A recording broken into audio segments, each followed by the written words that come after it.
This morning, I want us to consider something that is kind of a serious situation in our world. But again, like I've told you guys so many times, it's not anything new.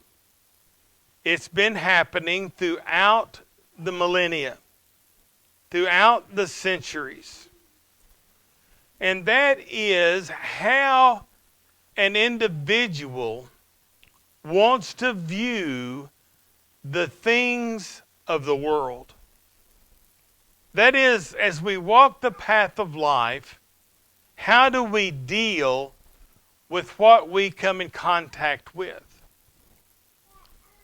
Now, there is a struggle, always has been, but a struggle that I've seen most of my life between things that are absolute and things that are relative.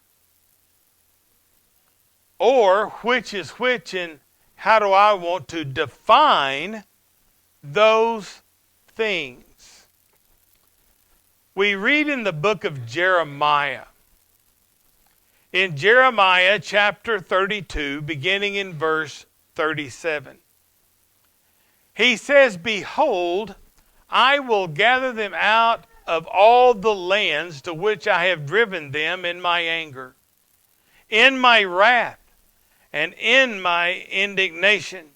And I will bring them back to this place and make them dwell in safety." The wrath of God had been manifest because of the disobedience of His people.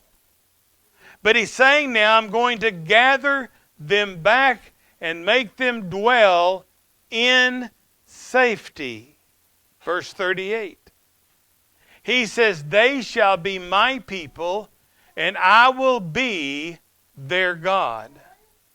And I will give them one heart and one way, and they may fear me always, for their own good and for the good of their children after them." Now I want you to look quickly back at verse 38. He says, "I'm going to give them one heart, one way, that they may fear me for their own good and for the good of their children after them." This is for their good. This is what God's doing, bringing them back. Verse 40, He says, "I will make an everlasting covenant with them that I will not turn away from to do them good. And I will put the fear of me in their hearts so that they will not turn away from me. I will rejoice over them to do them good and will faithfully plant them in this land with all my heart and with all my soul." God was doing what needed to be done for the very best for His children. That's what we call agape love, the desire for the very best of others. The problem had been, and throughout the Old Testament, there were those who chose, even from the beginning, there were those who chose to do things their way rather than God's way. And they would falter and fall away from God, and they would find themselves in situations that were not very pleasing. When we think about the idea of absolute and relative truth, and I'm going to put it that way, relativism is expressed by people that there's not really a right or a wrong in the world. They say it kind of like this: I feel it is wrong for me, But other people have to decide for themselves whether it is wrong for them. I can't push my beliefs on others. This began back right after the creation. I'm going to do it my way. Cain and Abel, think about it. Cain did it what? God's way? No. He did it his way. And all of these things have moved down the way since then. In our world today, we hear this statement. You know, it's wrong for me, or maybe it's right for me and it's wrong for you, so I'm going to do it, but don't you worry about it. That's kind of the thinking in people's minds. Relativism, when we think about the differentiation between that and absoluteness, is defined as the doctrine that knowledge, truth, and moral exist in relation to culture, society, or historical context and are not absolute. In other words, everything can be changed. Everything can be changed to the will of the individual or individuals. It is a belief that people can define truth in contradictory ways and it still be correct. The relative right or wrong may vary between the individual, maybe the time, or what's going on around them or in the world. It's what we normally call situation ethics. Nothing is absolute. Now, I'll probably talk about this a little more, but I have noticed that most of the people that want to adhere to relativism, that everything is fluid and changing, and you know, as long as it suits me, are you listening? As long as it suits me, it's got to be okay. But so many people who want to throw out that there's an absolute, especially when it comes to God, and they say, well, I'm going to do it my way. They really have an absolute, and that absolute is their way. And they want people to bend to their way, their absolute, which they believe in their own minds is relative.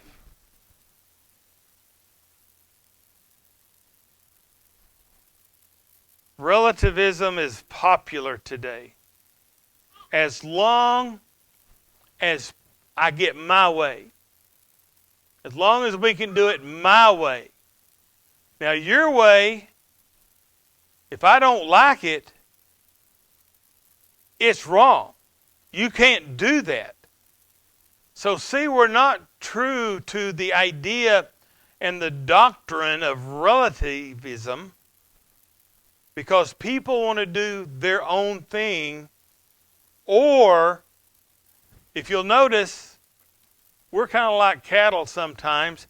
We want to do our thing with our little group that believes the same thing.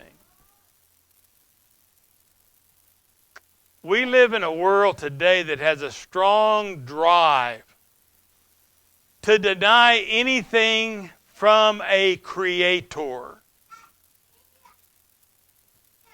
No creator. Throw it out. Well, that goes back to evolutionary theory. That started in the 1800s. So did a lot of the thinkings that we see puffing up in our society today. But we have people in our world today who say, well, you know, in the founding of this country, we deny that God had anything to do with it. It was just a bunch of men that got up there and decided what they desired. Well, that's true. but were they led by God to put together a government? If I remember correctly, the Bible teaches us that God is in control of the governments. Even though Satan is in there ripping and tearing and thrashing everything that he can. Satan denied the Creator having anything to do with those types of things. Moral relativism is a natural result of attempts to explain and enforce ethics without an appeal to an ultimate source of right or wrong. This idea, this standard, appeals to the individual. It's how I feel, if it's right or wrong. Well, you know, here's the thing. If I feel that driving 170 miles an hour should be all right for me, I like speed, I should be able to do it. And if whenever I'm doing 170 miles an hour down the highway and anybody says anything about it, guess what? They're wrong. Shouldn't that be the way it is? In the idea of relativism, that's the foundation. Well, I know I run 48 people off the road. They had wrecks. And I know about 75% of those died in those wrecks. But I wanted to go fast. I wanted them to get out of my way. That's the idea of how I feel. Or I've heard people make statements about biblical truths. And they say, well, the Bible says this. The Bible says we partake of the communion every first day of the week. That's on Sunday. And I've heard people that would say, yeah, but I feel that we could probably do it on Saturday night too. That's relativism. It's encroached into the church big time. Well, you know, I think or I feel or, you know, this is the way I would do it. And what gets me about this is they want to throw away the absoluteness of God and His Word and build their own absoluteness. The Pharisees, the Sadducees, the scribes, the Nicolaitans, all of those did the same thing to the law of Moses. Every one. They don't want a standard of society that's not made by themselves. And they expect others to bow to their standards, right or wrong. But if everything is relative, then there is no right and there is no wrong. We wonder why we see so much violence in the world. Why we see this violence against children sexually. It's unreal what's going on out there. I seen a guy was talking about just the predators that are online. And this fella was retired from that work of catching those people. It's sad. The predators out there in our world that's preying on our children immorally. We see violence in the street with government approval. But if it doesn't go along with their relative ideas that are their absolutes, now if you go against that, then they don't like it. But if it goes along with their absolute, their relative ideas, it's okay.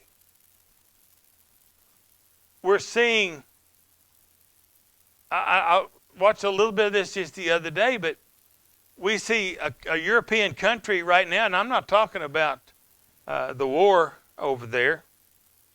I'm talking about France burning down. They're burning that place down because of a absolute that's not held by the majority of the populace. And they're burning it down. They're wars. I mean, it looks like a battleground over there. I wonder how long it's going to be before it's here. This idea of relativism isn't pure in the least. Moral relativism is popular because we explain or fail to explain why something is right or wrong. In other words, there is no right or wrong in this idea, in this ideology. But this is evident. This is an example that's evident. It's okay to lie under relativism. That's evident. I mean, you turn on the TV, and I don't know, have we heard the truth off the TV or even the internet of recent or ever? Something to think about. What about violence? What about violence? You know, if I was to be violent against somebody, depending on who they are, I would be punished. I would receive recompense for my actions. But if it fits another narrative and that individual is violent against somebody, no recompense, no problems. That's the deal. No right, no wrong, except if you wrong me. Morality in our society is sad. You know, we think about how immoral it was in the age of Rome, in the Roman world. We're getting there, if we're not already there.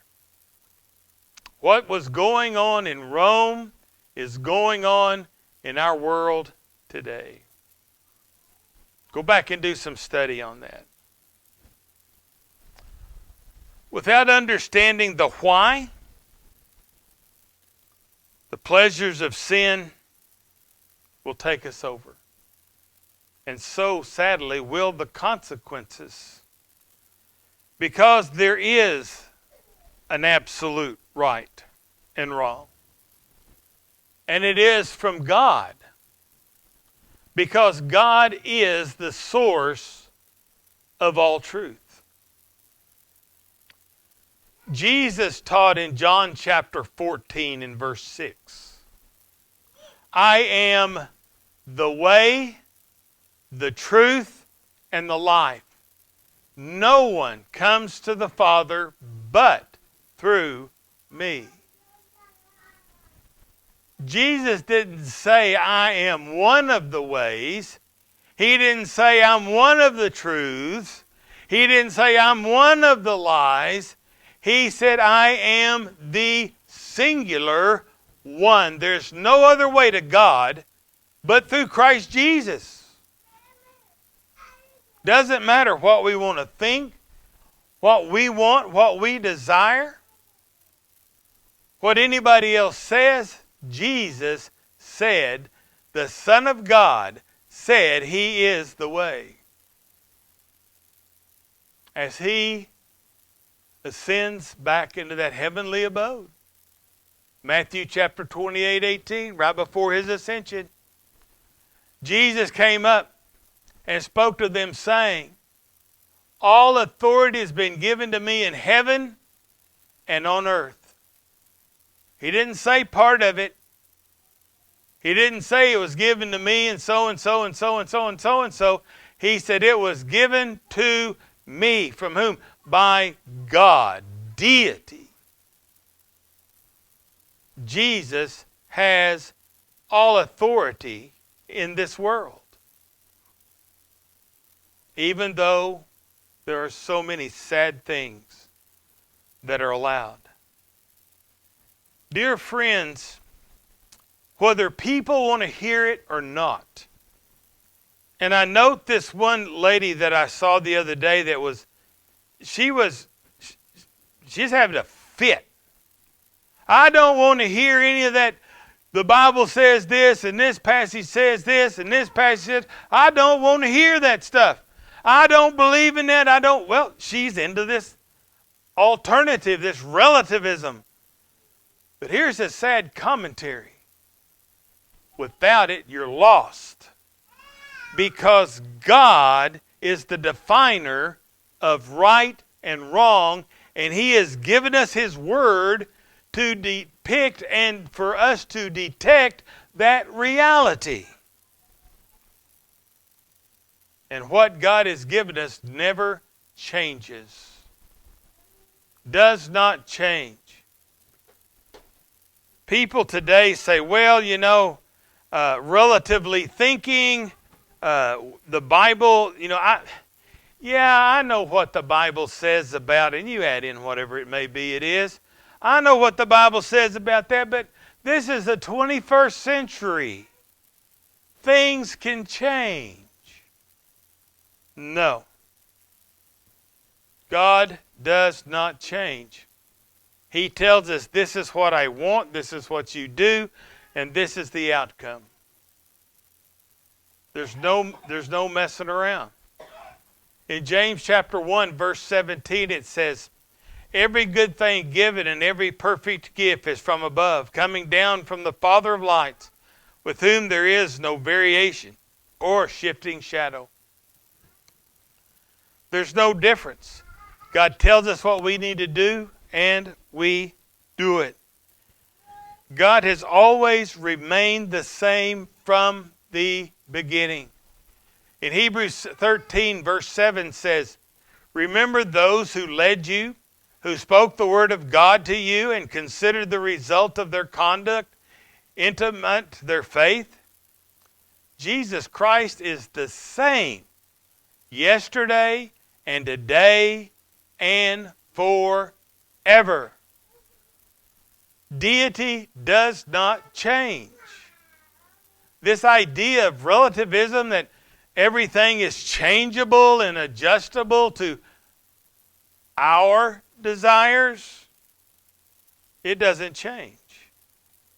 God's word does not change. It's just like we find in Isaiah 40, verse 6. A voice says, call out and answer. And shall I call out, all flesh is grass, and all his loveliness is like the flower of the field. And grass withers and flowers fade. When the breath of the Lord blows upon it, surely the people are grass. The grass withers, the flowers fade, but the word of God stands forever. God's word does not change. And since God is the source of truth, and God does not change, truth does not change. It is not adjustable.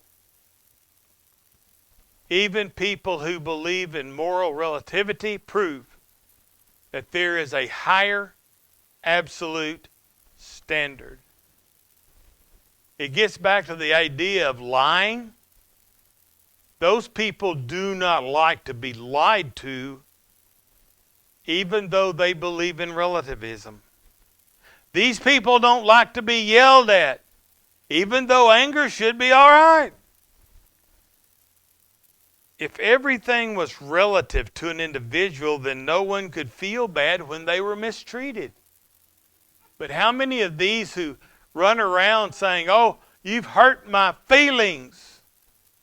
There's got to be something done to you. You've got to reap the consequence because you hurt my feelings. Well, in relative society, it don't matter because theirs is. Their ideas is as important as your ideas, or whatever it may be. God's law, dear friends, is not arbitrary. His commandment reveals our character, His character. In Psalm 19, verse 7, it says, "The law of the Lord is perfect, restoring the soul. The testimony of the Lord is sure, making wise the simple. The precepts of the Lord are right, rejoicing the heart. The commandment of the Lord is pure, enlightening the eyes. The fear of the Lord is clean, enduring forever. The judgments of the Lord are true. They are righteous altogether. They are more desirable than gold, yes, than much fine gold, sweeter also than honey and the drippings of the honeycomb. Moreover, by them your servant is warned. In keeping them there is a great reward." The commandments reveals the character of God, and it's for our benefit. All these things we read in the Bible that people want to reject and throw away are for the good of the people. We read this just a moment ago in Jeremiah 32. I want us to look at verse 38. "They shall be my people, and I will be their God." Why? Because he wanted to make, back up 37, I want to make them dwell in safety. I will give them one heart, one way, to fear them. This is verse 39. For their own good and the generations or children after them. Dear friends, there is a great benefit in keeping the laws of God.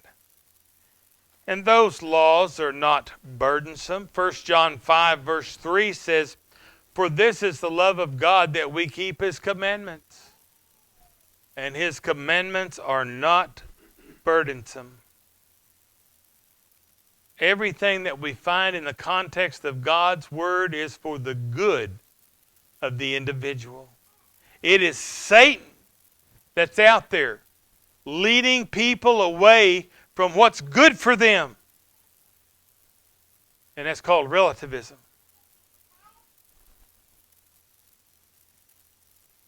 Deuteronomy 10. Let's just look at verse 13.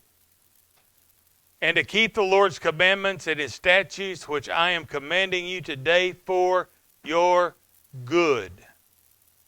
It's for our good. Now, this doesn't mean that a keeper of God's law will never have bad things happen to them. Satan's out there. But the quality of life is so much better. You know, they try to teach us multiplication in school.